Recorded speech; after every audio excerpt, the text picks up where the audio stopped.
राधे राधे, जय श्री कृष्णा, जय जय श्री सीताराम। मानस पीयूष बालकांड। कल बाबा ने प्रेमा भक्ति का विश्लेषण किया था। प्रेमा भक्ति रामचरितमानस में कई प्रकार की बताई गई हैं। कुल मिला के 14 भक्त बताए गए हैं ऐसे। तो उनमें सबसे प्रमुख पहले भक्त थे भरद्वाज जी महाराज। याज्ञवल्क्य जी महाराज उनको कथा सुना रहे थे और वो तो इतने तल्लीन हो गए कि ऐसे बैठ गए चुपचाप, बिल्कुल यथावत मूर्ति की तरह, भूखा भी नहीं देते थे। याज्ञवल्क्य जी महाराज कहते थे, सुनो, सुन रहे हो क्या? नहीं सुन रहे? थोड़ा कह हूँ, चुप हो गए। याज्ञवल्क्य जी महाराज सावधान कर करके परेशान हो गए। फिर रावण के जन्म के बाद तो उन्होंने भरद्वाज जी को भूखा दिलाना ही बंद कर दिया। कथा सुनाते चले गए पूरी। मैंने पता है कि भूखा देंगे नहीं जी, तो बिल्कुल तल्लीन होकर सुन रहे हैं बैठ के। ऐसे वक्त थे भरद्वाज जी महाराज। पार्वती मैया पूरी कथा सुनने के बाद ही उनका मन नहीं भरा। भोले बाबा ने पूरी कथा उनको सुना दी, उनका मन नहीं भरा। फिर भी उनके मन में कथा सुनने की लालसा बाकी रह गई। वो दूसरी प्रकार की भक्ति थी। इस प्रकार हनुमान जी महाराज, विभीषण जी महाराज, जटायु जी महाराज, सब ये चलते चलते 14 प्रकार की भक्ति बताई गई। तो बाबा का कहना है कि प्रेमा भक्ति है वो इस रामचरितमानस की मिठास है, इसका शरबत है, इसकी चाशनी है। प्रेमा भक्ति ही सबसे बड़ी भक्ति बताई गई है। जो राम कथा की मिठास है वो प्रेमा भक्ति है।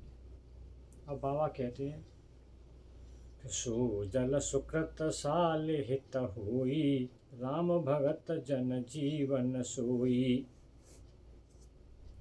ये राम कथा रामचरितमानस वो जल है जो जल धान की फसल को जिंदा रखता है। धान को बहुत पानी चाहिए, पानी सूख गया तो धान खत्म हो जाता है। इसी प्रकार संतों के द्वारा ये राम कथा रूपी जल पूरी दुनिया में जगह जगह बरसता रहता है। तो इससे क्या होता है कि जो राम जी के भक्त हैं ना, उनका ये जीवन है। अगर संत पूरी दुनिया में भगवान राम की कथा, कृष्ण की कथा सुनाना बंद कर देंगे, इस जल को बरसाना बंद कर देंगे, तो जो राम जी के भक्त हैं ना, वो बिल्कुल समाप्त हो जाएंगे। उनका जीवन है ये राम कथा। वो इसको सुनते रहते हैं और जिंदा बने रहते हैं।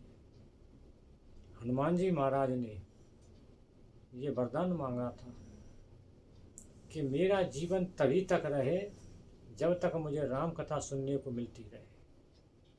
तो अप्सराएं और गंधर्व आज भी उनको निरंतर राम कथा सुनाते रहते हैं। हनुमान जी महाराज बिना राम कथा के एक पल भी नहीं रहते हैं।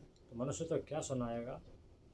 अप्सराओं की और गंधर्वों की ड्यूटी लगा दी कि तुम इनको सुनाते रहना। तो वो उनको आज भी सुनाते रहते हैं, वो सुनते रहते हैं। अपन कहते नाम कथा तो भक्त अपने आ जाते हैं, अपनी सुनते हैं। इस प्रकार संतों के द्वारा जो राम कथा दुनिया में बरसाई जा रही है वो भक्तों का जीवन धन है। अब मेधा महिगत सो जल पावन, सकल श्रवण मग चले सुहावन। मेधा, मेधा माने स्मरण शक्ति। वह शक्ति कि किसी बात को हमने सुन लिया और सुन करके भूले नहीं, हमेशा हमको जीवन भर याद रही। कई चीज़ें ऐसी होती हैं कि जो एक बार पढ़ ली जाती हैं, देख ली जाती हैं, वो अनायास स्मृति में इस प्रकार प्रिंट हो जाती हैं कि उनको कोई भूलता नहीं है। तो उसको पावर को कहते हैं मेधा शक्ति। तो वो मेधा शक्ति इतनी पावन हो जाती है, इतनी पवित्र हो जाती है कि भगवान श्री राम की कथा सुन के जो उनके भक्त लोग हैं ना, वो उस कथा को कभी भूलते नहीं हैं। वो कथा उनको हमेशा एवरी टाइम 24/7 याद रहती है। सोते हुए भी याद रहती है, कभी नहीं भूलते उसको। इतनी मेधा शक्ति प्रबल हो जाए इस कथा को सुनते सुनते, नाम जप करते करते करते करते। आप देख लीजिए, इतिहास उठा के देख लीजिए, कबीरदास जी महाराज कहाँ पढ़े थे, सूरदास जी महाराज कहाँ पढ़े थे, तुलसी बाबा कहाँ पढ़े थे, कहीं तो नहीं पढ़े। हमारे गुरु महाराज हैं, राधा खेली कुंज वाले गुरु महाराज कौन सी यूनिवर्सिटी में पढ़े हैं, वो कहीं नहीं, वो खुद ही कहते हैं मैं तो 7 में 8 में पास हूँ, 8 में पास कर आराम से भाग आया अपने से। लेकिन उन्हें के श्लोक सुनिए तुम, उनका श्रीमद् भागवत सुनेंगे, ये क्या है, मेरा शक्ति है, नाम जप का प्रभाव है। नाम जप करते करते करते करते भगवान की लीलाएं अपने आप मुँह से निकलती हैं, अपने आप इस दिमाग में प्रिंट हो जाती, छप जाती हैं। तो ये रामचरितमानस उस मेरा शक्ति को बढ़ाने वाला है। इसका जितना पाठ करेगा कोई, जितना इसको पढ़ेगा, इस राम कथा को जितना सुनेगा, जितना इसकी गहराई में जाएगा, उसकी मेरा शक्ति इतनी पावरफुल होती जाएगी कि वो उस राम कथा को, उस दृष्टांत को, उस भाव को कभी भूलेगा नहीं, हमेशा याद रखेगा। हनुमान जी महाराज ने भगवान श्री राम को हाल पहचान लिया, हाल पहचान लिया। अयोध्या जी व लंका में पहुँच करके उन्होंने पूरा का पूरा काम इतनी अच्छी तरीके से कर दिया जैसे कि उनको कोई फ़ोन से बता रहा हो कि ये करो ये करो ये करो। मेरा शक्ति थी। इस प्रकार बाबा ने एक वैज्ञानिक दृष्टिकोण और आध्यात्मिक दृष्टिकोण के बीच संबंध स्थापित किया है कि अध्यात्म मेरा शक्ति को बढ़ाता है, केवल दवाइयाँ ही नहीं बढ़ा पाती। ये रामचरितमानस की पावर। जय जय श्री सीताराम। जय श्री कृष्ण। राधे राधे।